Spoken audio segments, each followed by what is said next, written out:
Hello and welcome to another episode of the After School Club with myself, Max Pembleton. Today I'm delighted to introduce our guest, Jordan Lawrence Graham. He's a local lad from Nottingham. He's a qualified life coach, mindset performance coach, international public speaker, leadership coach, mentor, model, and the list goes on, but I'll let him tell you a little bit more in this episode. I can almost guarantee you're going to leave feeling inspired and motivated. So here we go, Jordan Lawrence Graham. Jordan, how you doing? I'm doing very well. Better for being here. Well, thank you so much for joining us. Really appreciate it. And as you know, we speak about education, your life journey, what you're doing at the moment. And I'm going to start with a couple of questions, actually. Okay. Tell me, where did you go to school and what are you doing today? Okay. So I went to school in a school called Bigwood. Right. Which is no longer existing anymore. It's demolished, and now it's Oakwood Academy In Nottingham. in an area called Warren Hill, which is basically between Top Valley and Bestwood. So I kind of grew up in a sweet spot in between a lot of chaos. Okay, we'll get into that chaos. Yeah. Okay, So that's great. right. And obviously you've left school a while back now. Yeah. What do you do now, as an occupation? Sure. So as an occupation, when somebody asks me, when you meet someone, they say, "So what do you do then?" I often struggle to answer the question depending on who I'm speaking to. So I'm an entrepreneur at heart, but I'm also a mindset and a life coach. So that's what I do. So life coaching, focusing on mindset and high performance. I'm also a property entrepreneur. I'm also a business consultant and strategist. I'm also a trustee of a charity. So there's a lot that I do, kind of what my work consists of, but ultimately, I love what I do. I wouldn't change it for the world. But in essence, I make full use of my 24 hours. Yeah, and it sounds like it just from that small introduction. So I can't wait for this conversation. But look, first of all, let's rewind back to school days. You said you grew up in the middle of chaos, so to speak. So just tell me, how was your school experience and what was school like for you? Sure. If I'm completely honest, so we'll focus, I guess, more so on secondary school. So growing up back in the early 2000s, Westwood Park Estate, Top Valley, etc., it was very hectic for many different reasons. A lot of, criminal behavior and activity, and many different, reasons to be kind of, I guess, influenced by things that weren't great. But school for me was great. I personally love school. I loved, I guess, the social side. To be fair, I was always great with people, never the most academic, to be fair. So I guess grades wise, average, like be below average, to be fair. Just because I was kind of in school for a good time. So, lots of friends and things of that nature. I think when I left school in year 11, I left with getting the People's Person of the Year award, Sportsman of the Year award, and runner-up prom king. Wow. I didn't do too bad. Three good accolades. Minimal GCSEs, but those three that mattered. And I think, to be fair, I've always been very good on a personal level. I think emotively as well, very high sense of emotional intelligence. So that really helped to navigate me through school, to be fair, good relationships, great with teachers, school, prefects and things of that nature. So I was always in preferred positions in school, but never really through my academics, but more so through my personality and who I was as a person, leadership, etc. Yeah, and I think that's super important. Just being a people person, especially in the roles that you do on a day-to-day basis. For sure. And it's interesting. You spoke about growing up in chaos and around chaos, but actually you loved school, which is a pleasure to hear. So what did you do to avoid getting sucked into that chaos? To be fair, great question. I was always, again, very athletic. So I did an awful lot of sport. So that really kind of helped me to stay on track. So when I was in school, did athletics. So ran for Notts AC. I played basketball as well, which occupied a lot of my time. I was going to say, surely basketball. Absolutely. That height. How tall are you? 6'5". 6'5". 6'5". So I played basketball from the age of 8, kind of all the way through to college, etc. Played nationally. So that really kept me focused as well, very disciplined. And I also played football as well. So I guess there was less time for me to be and to be fair, I had good friends for a period of time. But growing up in school, I pretty much had good friends and people that were around me who weren't really sucked into it as well. I guess, being a young teenager, you can be very influenced by your friendships. Yeah. Unfortunately for me, I had good friends in school that, were never really too mischievous. So that kind of helped me again to steer kind of outside of that. And I think in addition to that, I was raised in a Christian home as well. So that had a lot of influence on my decision making outside of the home and kind of how I conducted and carried myself. Yeah. So that I think that's probably made a big part. Amazing. And one thing we always speak about on this podcast is making a positive impact on the lives of young people. As a business, that's what we do day in, day out. I'm interested to know, was there anyone at school, or even outside of school actually, a role model, a mentor that you looked up to, and maybe even something happened in your life where it had a big impact? For sure. I think, growing up for years, my dad had a big impact in terms of just who he was, not necessarily what he did, but who he was as a person and how he carried himself. He was somebody who I used to look at, he drove a nice car, he wore a nice suit. People loved my dad. And I always used to think like, okay, cool, if I could be anything like him, then yeah, for sure, I'd kind of do pretty well in life. Yeah. He was into sales and things of that nature. So I always kind of knew that if there was somebody who I wanted to kind of look like or kind of resemble, for sure was my dad. I think that's outside of the home. In school, I think my art teacher. Okay. I'm very creative as well. So like my art teacher in school, he was fantastic. Really believed in me, and I think it's really important that young people have people in their lives who actually make them feel as though they're believed in, that they're seen, that they're heard, that they're valued. And fortunately for me, his name's Mr. Fallon. If you listen, Mr. Fallon, shout out Mr. shout Fallon. out Mr. Fallon from Manchester. Yeah. But yeah, we had a great relationship, and he's someone who. But to be fair, again, because of my personality in school, I think there was somewhat of an expectation on me to like, because I had a lot of like peer influence. Yeah. So I think they kind of put a bit of of responsibility on me to conduct myself in a certain type of way and actually project, the right behaviors, but they empowered and championed me to do so as well. So they kind of held me to a bit of a higher standard, but it paid off. Right. And Mr. Fallon then, was there anything that you can remember him doing that made you feel the type of way? Tell us, what did he do to make a difference? You know what? I remember one day we had an art project, and I think it's great that I can even remember it because it's so long ago. But we had an art project to do one particular day, and when I was walking to school, I think I found like some acorns.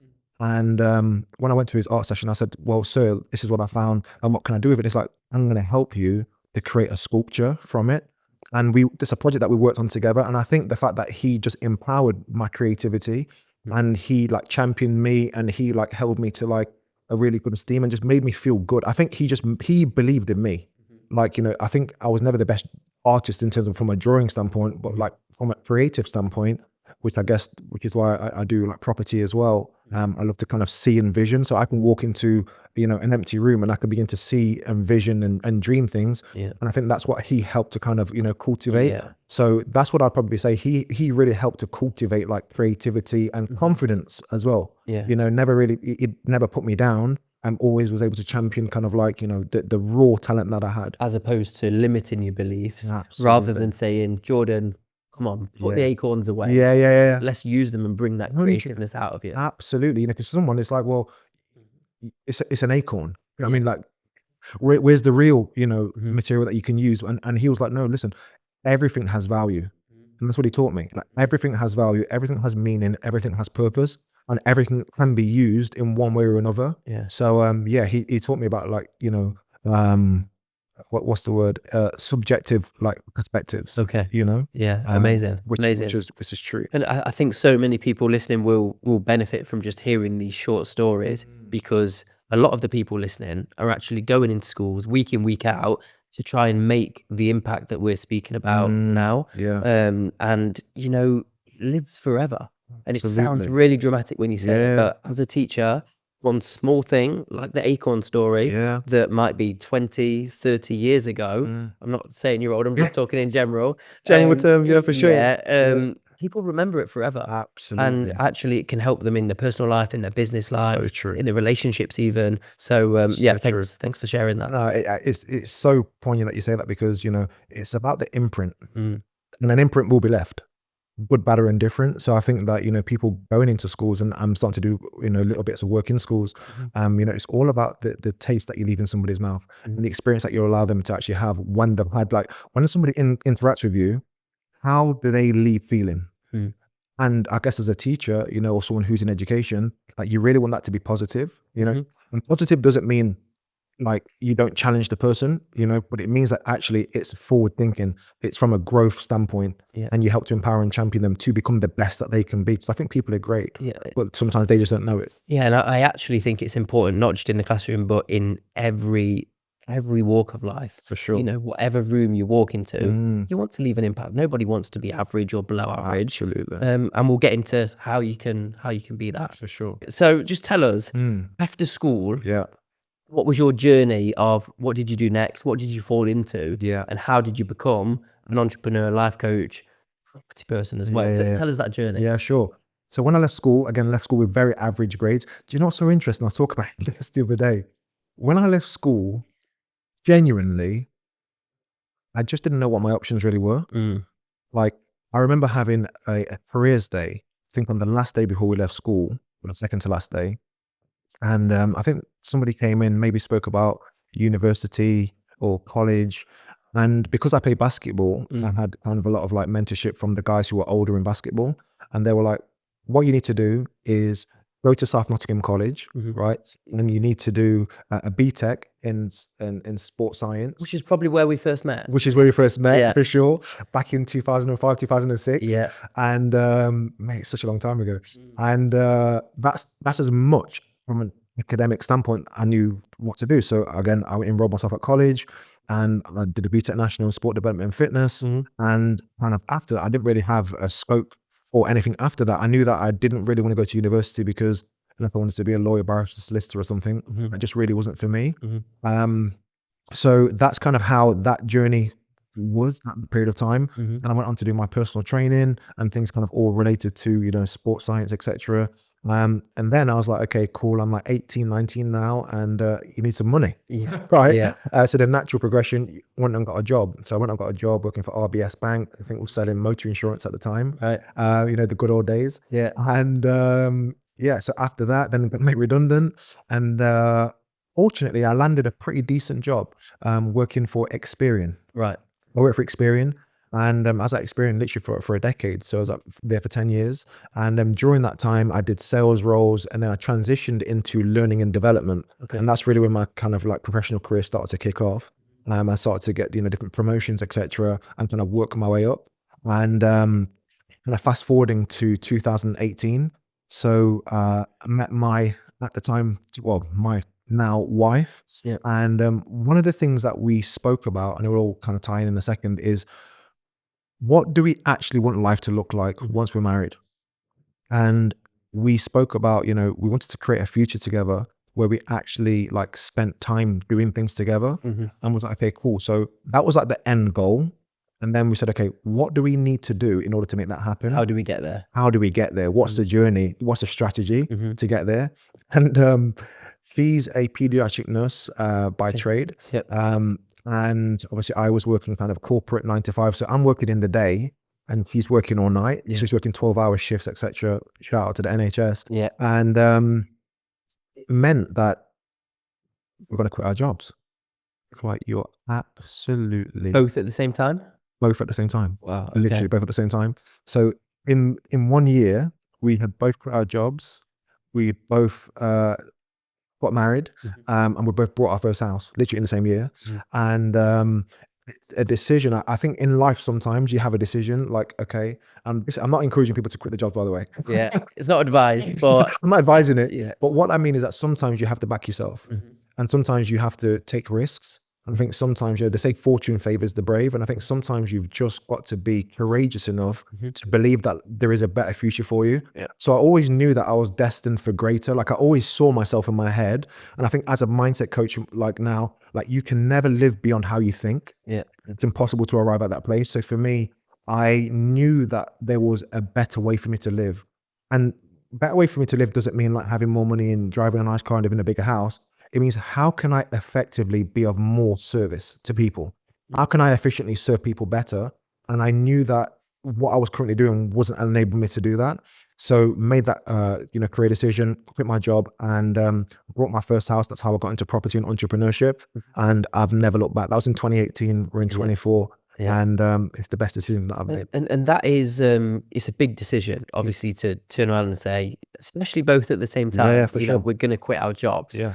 I'm interested to know how do you come to that decision where you know that's the right thing to do? How do you get to that conclusion? Sure.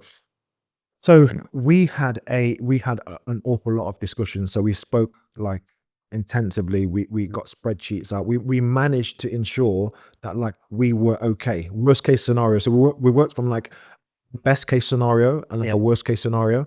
And based upon that, and based upon like ultimately what we wanted to achieve out of life and what we wanted our life to look like, we wanted to be happy. Like, and I'm not saying that like to be happy, you must quit your job. But I think like there's a balance in your life. And I think especially having some of the experiences that I've had, which I haven't kind of touched on, during those years, it really makes you prioritize what's most important. And based upon what was most important for me, it meant that actually quitting my job at the time was the most important thing to ensure that like I can create a future. So I had a plan, I had savings, etc. So there were things. Yeah, you prepared for it. I prepared. I didn't go in willy-nilly. I went in extremely prepared, informed. I was able to make informed decisions and actually plan and strategize what I wanted my life to look like. And thank God, like, I'm sitting here 6 years later, and things are pretty good, respectfully. So, yeah, that was kind of like how we did it. I wouldn't encourage everybody to do it. I think everyone has dreams, everyone has goals. But one thing that I mentioned in coaching, that a dream without a plan is a fantasy, right? And it's very easy to fantasize and to romanticize. But the two questions I ask people is, okay, cool. Number one, what is it that you want out of life? That's the first question. Coupled with the second question, how hard are you willing to work? Right? It's great to have all of the goals and the dreams and all of that, but it's coupled, and as you will know, it's underpinned by hard work. There's hours that you have to put in. There's you have to do the long days and very short nights. And what a lot of people don't see within that journey, because it sounds great, in the Instagram highlight reel, but they don't see the tears. They don't see, the long, sad, cold nights. They don't see the sacrifice. They don't see the losses. They don't see things that actually you had to kind of struggle and suffer. And I'm really grateful for a wife who's been able to partner with my vision. She's trusted and supported in me. So baby, I love you. Nice. Brownie point. For sure. Brownie point. Honestly, you got to get it in, bro. Yeah. But for sure, and so I've had a wife who's really believed in my vision. She saw things in me, and I'll be 100% real. Like, let's just be completely real. So like when I was working in the corporate world, like I was at a place in my life where, if I'm completely honest, like I was in debt. As a lot of people are. So I was in debt, not much. It was like 5K. I was living at my parents' house. This is before myself and my wife got me met. So I was in debt, working a 9-to-5 job, living at my parents' house. Bro, I'm 6'5", and because of a previous relationship that I ended, that broke very badly, I had to move back home, and I was sharing a bunk bed with my younger brother.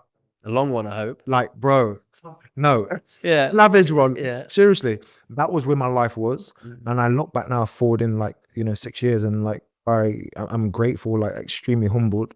I own like several properties. I'm in a wonderful family home. Expecting my first child. Congratulations. Thank you so much. Likewise. Yeah. And if somebody would have told me, or would have given me a snippet of what my life looks like now, like 10 years ago, I'd have said there's no way, right? There was something in me that had a desire for more. Yeah. And it's kind of led me to where I am. Just believe. Yeah. Sure. And I think what you were saying before about the hard work side of things, saw a quote the other day, and I can't remember it word for word, but it was something along the lines of, the rewards and success that you're looking for is hidden in the hard work that you're not doing. Absolutely. And I think that's so true. Absolutely. I think a lot of people, they dream the dreams and they want this, they want that, but are they prepared to sacrifice and put in the real legwork that's needed? Absolutely. A lot of the time, no, if they're honest with themselves. But I think, speaking from my own experiences as well, wasn't the most academic. Fairly average, I would say, in terms of my academia side of things. very much a people's person. Yeah. Love speaking to people, love building relationships. Yeah. I'm prepared to work harder than anyone. You outwork. Yeah, absolutely. Hard work beats talent all day. All day. Like irrespective of who you are, like you might have all of the potential. Yeah. But hard work will beat your potential. I've seen it happen countless amounts of time. People who have been naturally gifted, especially where I come from, council estate. Listen, every man and his dog can play football, and they can play very well, right? But they have the discipline comes alongside that to actually achieve all that they can.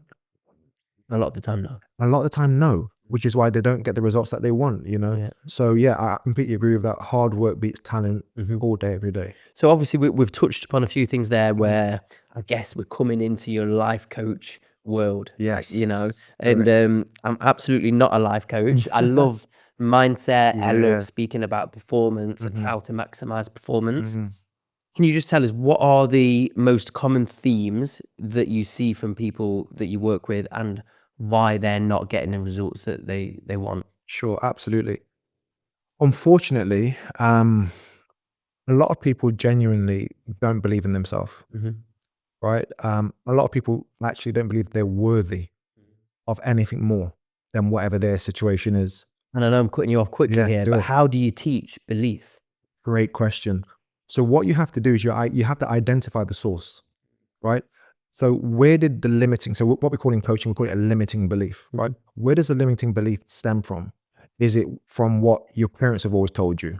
Is it from so the teacher, shout out to Mr. Fallon again, right? He actually didn't limit my belief. So he taught me, so innate in me now from a very young age, and that's why schooling is so important, because they're your formative years to actually build the necessary skills that will actually help to sustain your future. So I was always taught that, anything's possible, by my parents, that anything is possible, and it was down to me to do the work. So I've been nurtured in an environment that's actually helped to, create a belief system. And again, through my faith as well, that's helped me to know that all things are possible. Like nothing is impossible. It's down to me. So if something is a limitation, that's because I've made it limitation. It's nobody else's no one else's fault. There are reasons for some people to have different starts in life, for sure. But ultimately, I think that when you're ready to take ownership of your own life and to begin to do the work to delve deeper and to peel back the layers as to where it may have, originally started, then you can actually then start to rebuild, and you can start to remap the mind, which is very possible, by the way. Your mindset can change. Your belief system can change. Your thinking can change. And I thoroughly enjoy that for me. So a lot of things that I do, in essence, like vocation, right? But with coaching, for me, that's like a calling. That's like something that gives me life. Like that's what makes me feel good and fulfilled, like in a sense of accomplishment. Like, and when I'm able to have a conversation with somebody and I see transformation take place within their mindset and how they view themselves, like, and now they grow in self-confidence and they grow in belief and they grow in their self-esteem. That for me is worth like $1 million all over. Yeah, and I can relate to that because I also work in the fitness industry. Sure. And we're doing the same things physically, which then leads to all those things that you're speaking about. Absolutely. And there's no better feeling. There is literally no better feeling. I thoroughly love it. But yeah, I've committed my life to being in the service of people, to help people, to support people, to champion people. For me, it's interesting. I had a conversation earlier, and somebody asked me a very similar question, like, why do you do what you do? And how are you able to do it? Because we grow up, we live in an environment now where if somebody's successful, it can be inspirational for some people, but for some people it's like, well, who do they think they are? Etc. And for me, because of my identity and I know who I am, it takes nothing away from me to champion somebody else. Actually, like I can be very comfortable in championing somebody and supporting them. Mate, I'll be the first one in someone's DMs giving them a double tapper and a thumbs up and a like and a share and a flame emoji. Because I'm like, brilliant, you're doing great. Let's go, let's do some more. Because the more of us that do better, the better the world is. The better society is. So I love that. Yeah. So there's going to be people listening that, maybe some people are struggling with the belief. Maybe they're in a little bit of a rut and struggling to get out. If those people were to approach you, work with you, sure. What is the first thing that you do with a person like that that's maybe stuck in a rut? Sure. One of the things that that I was saying, I think this will help to kind of encapsulate what I do and the service that I provide. What I always say is the voice that speaks to yourself is the most important voice you'll ever hear. Right? Do you think there's two voices? Because if I'm on a treadmill, there's one voice that's telling me to get off the treadmill, you are knackered. Yeah. And there's another voice telling me you're not getting off this treadmill until you've done every kilometer that you said you're going to run. 100%. You will have max 1.0 and max 2.0. Which one are you going to feed? Which one are you going to listen to? Which one are you going to give into? Which one are you going to continually subscribe to? So sometimes as a part of growth, you have to learn to unsubscribe to one version of you and actually sing on for dear life, and then actually become embedded and ingrained with that other version. So for me, so there's a number of different exercises and tools that I use. Affirmations can work so well. Speaking truth to yourself is so important. Out loud or in your head? Both. And the reason why I would probably say out loud is more, we're going to get quite scientific. Let's do it. Okay, so power of sound will always surpass the power of thought, right? A lot of people think more than they speak, and that's the problem. We're constantly in our head. Just because things are in our head, it doesn't mean that it's the correct thing. So if we're constantly churning over incorrect information, we're actually programming our mind to think the wrong things. Versus if we're thinking the wrong thing, we say the right thing. So if you're thinking something, okay, so we're going to do an exercise. Let's do it. Okay, all right. So what I'm going to ask you to do is count to 10. But when I say stop, right, that's when you'll stop. Okay. So you ready? We're on a 3, 2, 1, no. Stop. What number did you stop on? 4. 4. Why did you stop on number 4? Because I tried to pace my numbers in an even order, so I wasn't being biased to any number. Okay. I guess is my answer. Sure. But why so that's the method that you used. Why did you actually stop? Because you asked me to. Right. And how did I ask you to? Just direct. Perfect. So I verbally communicated to you to tell you to stop. And so when I said stop, did your brain continue to think of numbers? No. Right. Which shows that the power of sound is more powerful than the power because if you thought it, I'd have carried on counting. Yeah. And that's how important it is to speak truth over ourselves. Because if we're not speaking the right things, again, I'm a Christian, so a lot of my theology, like my methodology, is faith-based as well. But the Bible talks about in Genesis that the world was framed by the word of God. Put it this way: you cannot get married to your wife, right, without saying "I do." Why? Because there is a legal covenant that's made from your mouth, right, over your union, right? You can't just nod. You can't just nod and say, right, because what would it mean? Nothing. But if you say it, and that's why people get into altercations, because they say, but mate, you said, and you gave me your word, right? If you gave me your thought, it doesn't matter. But if you gave me your word, so that's how important words are. Words are extremely important. So one of the first things I would say is that, definitely affirmations, identity, knowing who you are. Where do I start with that? Okay, well, let's start with what you say about yourself. I can't. Says who? Well, I've just never. Okay, does that mean that you can't? Does it mean that you think you can't? Let's try a method to change that, right? So that's what I work on belief system. I work on language. I work on, like, again, and it all encompasses in and around mindset.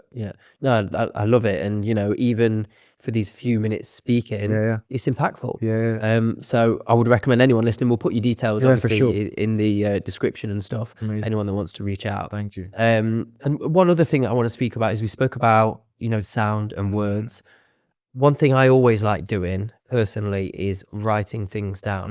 And the thought that I have of, if I don't write it down, it's not real in terms of goals and things like that. Absolutely. What are your thoughts on that side of things? So I say this all the time to anytime I'm doing any sort of mentorship, coaching, when I do work in schools, you name it, I always say this, and follow me when I say it, okay?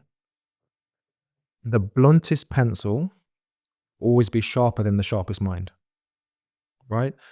Basically meaning if you write it down, even with a blunt pencil, it has longevity. If you write something on a piece of paper, in 100 years' time, you're going to remember it. You can hold it. You can run with it. You create vision. So I'm a huge fan and advocate of writing things down. I think it's very important. Write your visions down, write your goals down, write your dreams down, write your emotions, how you're feeling. And especially as a man, I think there's definitely still a stigma to be changed in and around how we express our emotions. How we kind of express what we're going through. And I think it's just been Men's Mental Health Month. And I think it's very important that men as well as women, I think for women, communication can become more natural, or I guess it's cultivated more, whereas in men it isn't very cultivated. But I definitely encourage my mentees to journal, to write down what they're thinking, feeling, etc. And then at the start of coaching, and then at the end, let's review it. Let's see what difference has been made. Love it. Sure. And you mentioned as well in a previous sentence about your religious beliefs. Correct. And that inspires you. That's I guess what you live by. Can you just tell me a little bit more about it? I'm fascinated actually, because me myself, I'm not particularly religious, and I find it really, really interesting speaking to someone that actually is and bases their life around religion. So tell us, how did you become a Christian? How does it affect you on a day-to-day life? And why would you recommend it? I don't know if that's the right term, but let's go with sure. it. No, great question.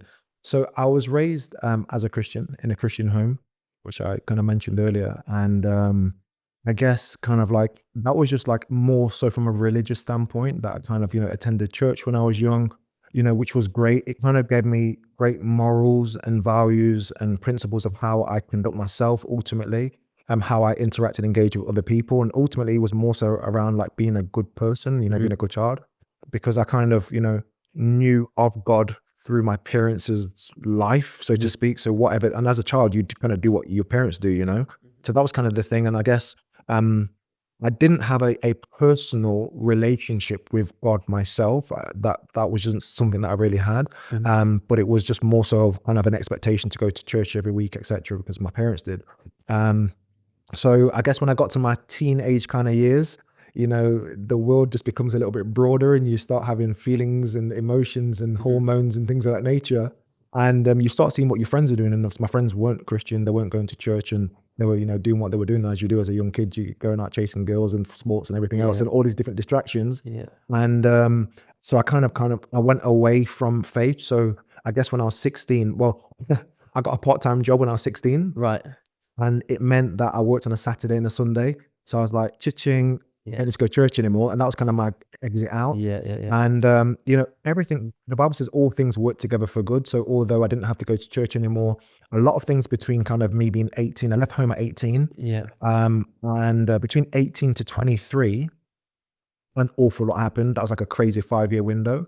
And I rededicated my life to God at 23. But when I was 21, actually kind of having a period of time being outside of, faith and my home and my roots really of who I was as a person, I got stabbed when I was 21. Wow. Okay. Yeah. I got stabbed when I was 21.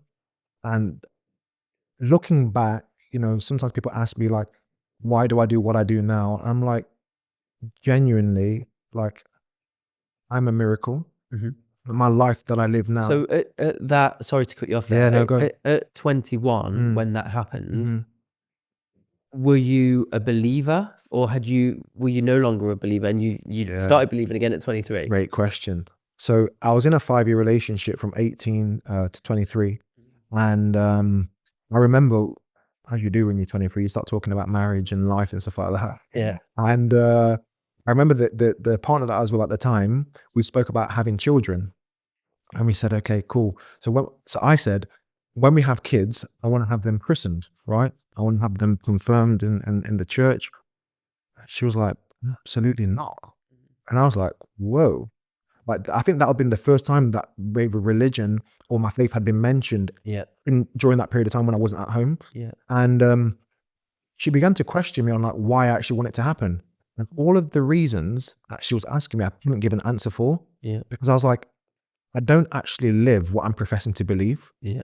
And I think that was one of the first kind of catalysts that really sparked in my mind, like, oh my gosh, like actually, like if I'm saying all of these reasons, I need to probably live the lifestyle to really back it, to evidence it. Yeah. So that was probably like the first kind of thing that kind of came to mind, in around that time. And then again, me having, the incident when I was 23, and that's what really kind of like, so back when I was 21, that's what really made me begin to be really grateful for life, and knowing that, I'm alive for a reason. And then all of that kind of transitioned to when I was 23, rededicated my life to God.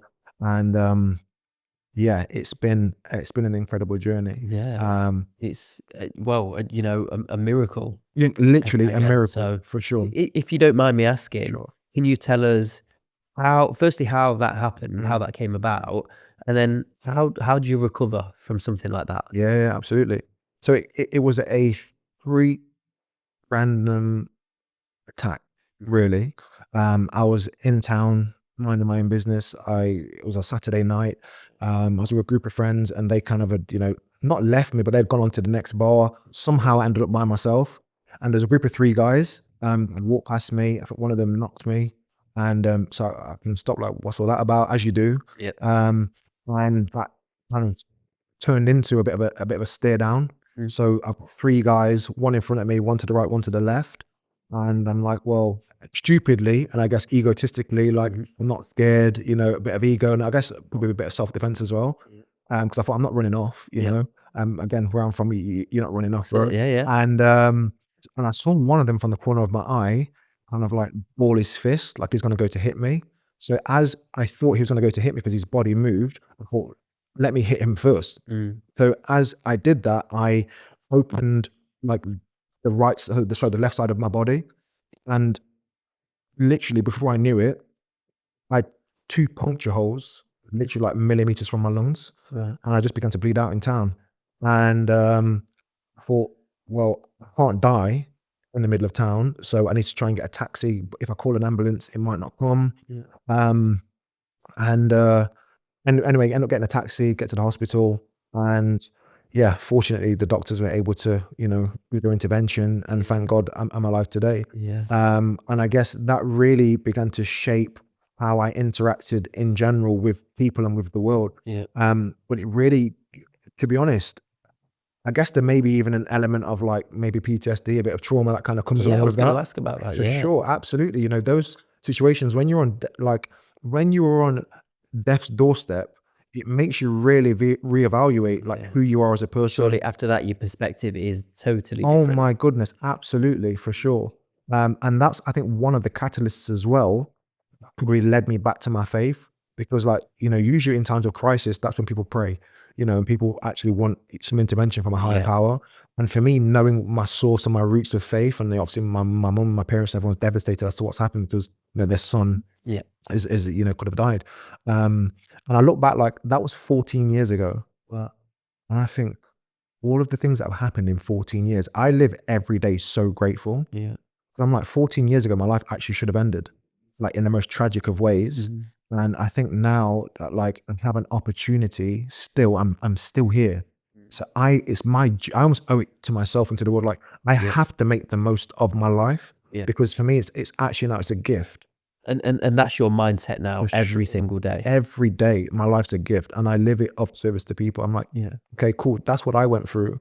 There are millions of people who actually they may not have been stabbed physically, but they might have been stabbed emotionally. Right, they've been stabbed relationally. Like, how can I then help to bring about healing, for the trauma that they've experienced? And that's one of the things that actually fuels me to be a coach. And, then talking about like my faith and, my belief system, that's really cultivated like compassion, like for others, like to know that like, and I guess sometimes growing up, you don't really understand what people go through in life. And that's been something that's been like a huge anchor for me to be able to feel what other people go through, like to hear their heart, and to never look beyond like what the situation, like some people are going through some real tough times, especially now, people are going through all sorts of stuff, which we're kind of cottoning onto because we're seeing so much happening through social media and the media and stuff. So it's really given me a sense of like purpose.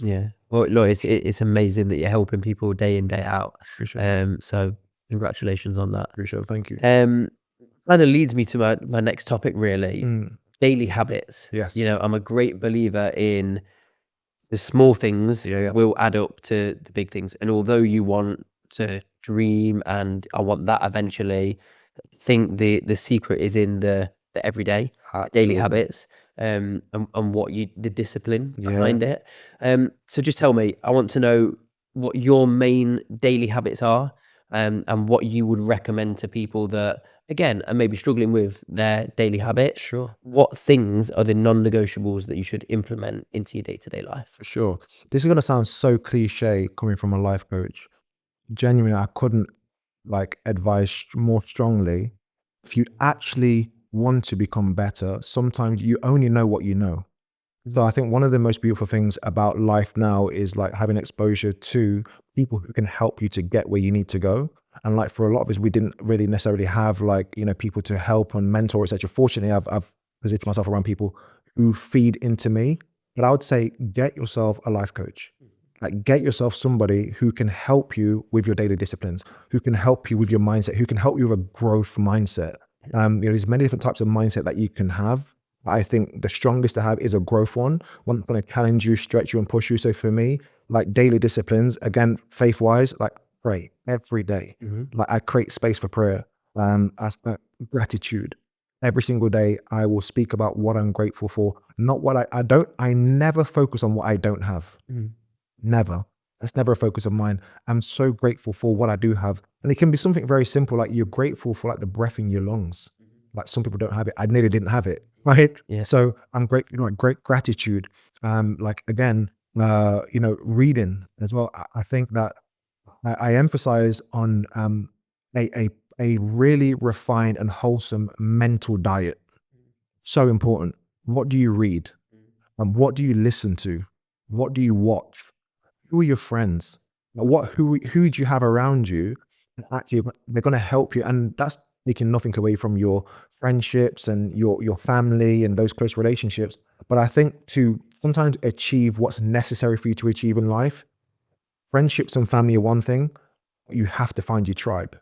You've got to find your people group. You've got to find those who are actually on the same journey as you. Again, it takes nothing away from those other people that you have as relationships and long form relationships, but you have to kind of work towards becoming part of a community that's really going to support Like-minded people. Like-minded people. You have to get around like-minded people. And it sounds very cliche because we hear it so often on the internet. Well, it's true.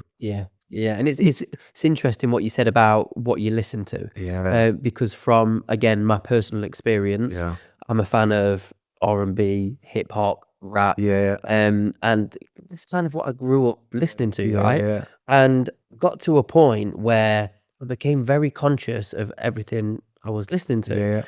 And I lived in America for part of my life, and I got into country music. And at the time, actually, it's become a bit of a trend now. But at the time, people were like, country music.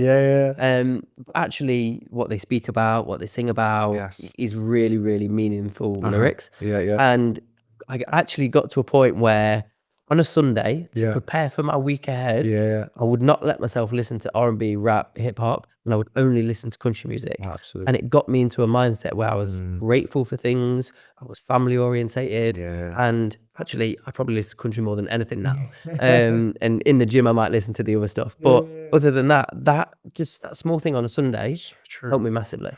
Because there's a feeling associated to it. There's an emotion. Everything, people don't realize, everything is created with intent. If something is created, it's created for intent. So if you're feeding yourself, which was created for a certain intent and purpose, you can't escape the outcome, what it was created for. So if you are listening to whatever you're listening to, just understand, what was that created to do? The challenge, generally speaking, about mental diets is that what it does for an individual, it puts on them a sense of responsibility. Oh, damn. I have to be accountable for it. Oh, hard work. What do you want? How hard are you willing to work?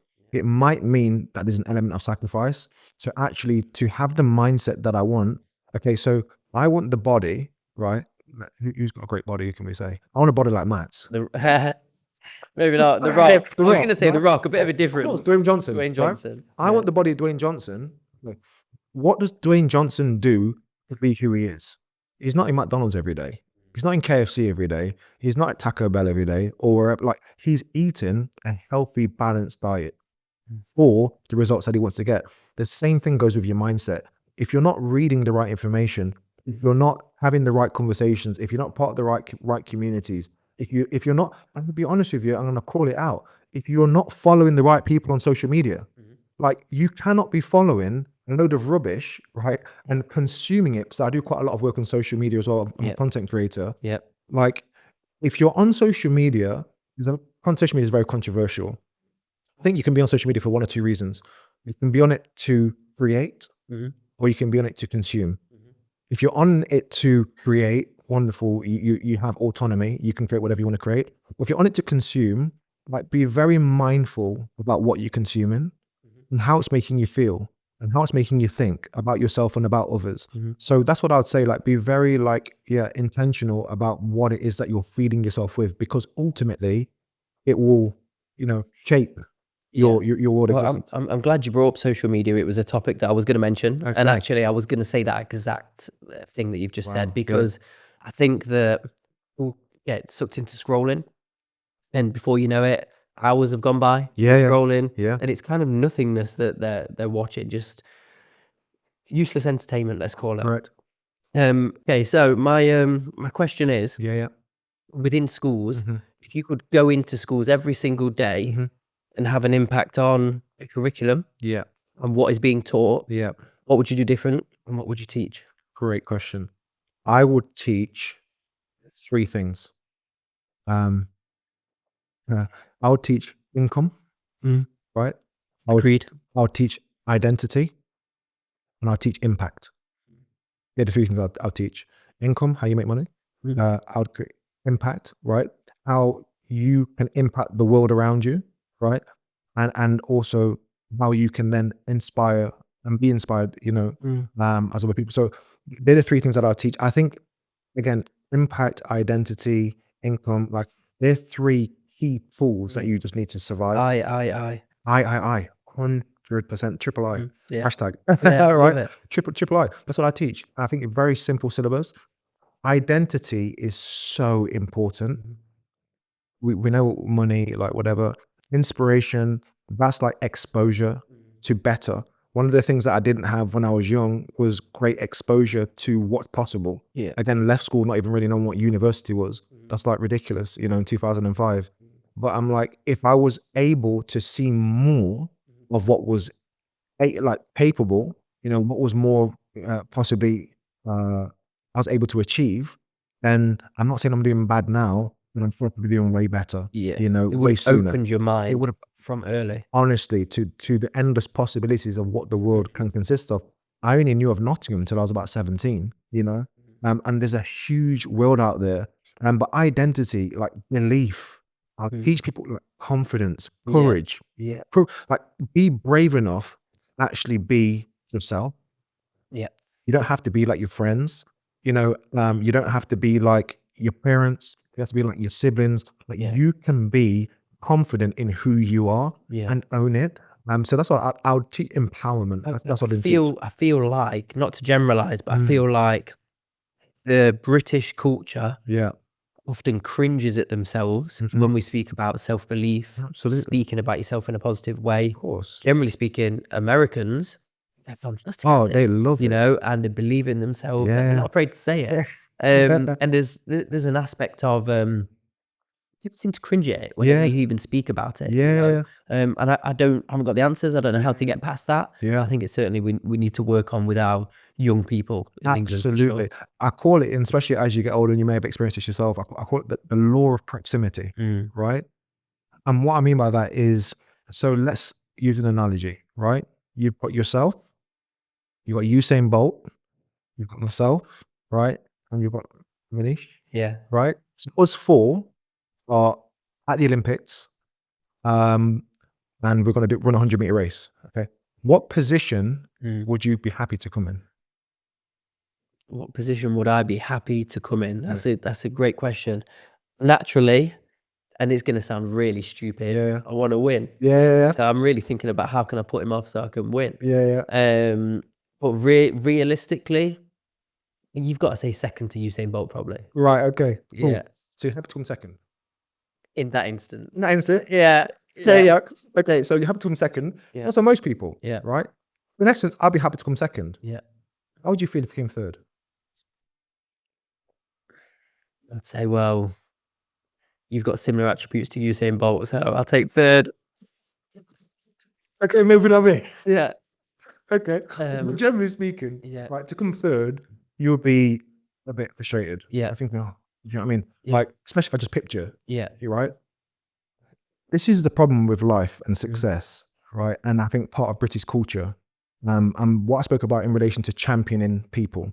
So we're happy to come second to Usain Bolt. Usain Bolt is a picture, right, or personified as what we would deem as material success. Yeah. Celebrities, content creators, and whoever else. We're happy to come second to them, right? But if we came third to a man who we're relatively on par with, like, we're upset about that.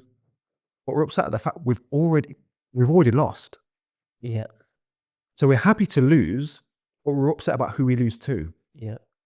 Like, we should never, ever, ever really be settled. And I love the fact that you said, no, I want to win. Yeah. Right, and that shows your mindset. Yeah. That shows that you've actually got growth mind. Like, no, actually, maybe, no, what can I do to actually win? And that's what you said. And I love that 97% of people would never say that. No, I'm happy to come second and I'll just take it. Yeah. I'll take the L. If I dare come third, fuming.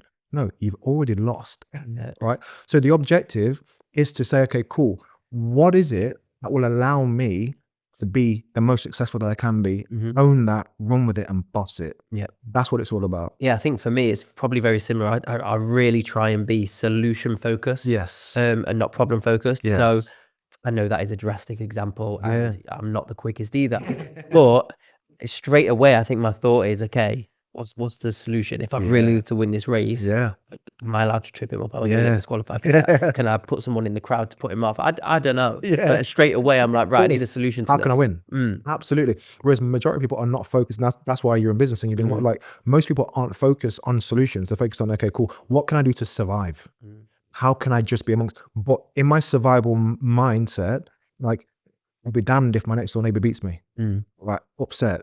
And that's why we don't champion success. That's why we don't actually celebrate people's wins. Cause it's like, well, take something away from, no, well, we're already losing to the system anyway. We're already losing to, what we're meant to lose to. It's like, no, like, now, especially with social media and with the world and with business, there can be a level playing field to some degree, and you can make something of yourself and you can actually achieve it. And I think it comes back to what you work on with people, yourself every single day. Correct. Mindset. It brings me back to a Will Smith quote where he says, if we get on a treadmill together, either you're getting off first or I'm dying. 100%. I think it comes back to that kind of mindset. So. Absolutely. If you're willing, again, to sacrifice and willing to work hard, and willing to, really begin to work on yourself, then, again, all things are possible. Yeah, for sure. Love it. Well, look, great way to end. All things are possible. Before we do end, I am going to just go through some quick fire questions with you. Absolutely. Let's go. I've got them in front of me here. So here we go. Number one, what's your go-to comfort food? Oh, that's terrible. I'm exposing myself. Come on. Fish and chips. Fish and chips, really? Fish and chips, honestly. That's comfort. Honestly, mushy peas. Oh my God. You can't beat it, especially on a day like today. Honestly. If you could live anywhere in the world, where would it be? Oh my gosh. Hey, this is quick fire, but just to give a few layers to it. We can have a few seconds, don't we? A few seconds. Listen, I think I would be Newport Beach, LA. Newport Beach, LA. Newport specifically, beautiful. Like, I traveled there this year. And it was stunning. Nice. Between there and Bali. Nice. Very different. Two great options. Love it. What's one thing on your bucket list? One thing on my bucket list is, to do a TEDx. TEDx. Yeah. Nice. To do a TEDx. I really want to do a TEDx. Yeah. That's what. Yeah, for sure. Let's make that happen. Yeah, for sure. TEDx. In addition to that, I want to do an African safari. Nice. Yeah, I did it years and years ago. Actually, when I was at college. Wow. Yeah, on the post-poverty trip. Yeah. Unbelievable. Unbelievable. Yeah.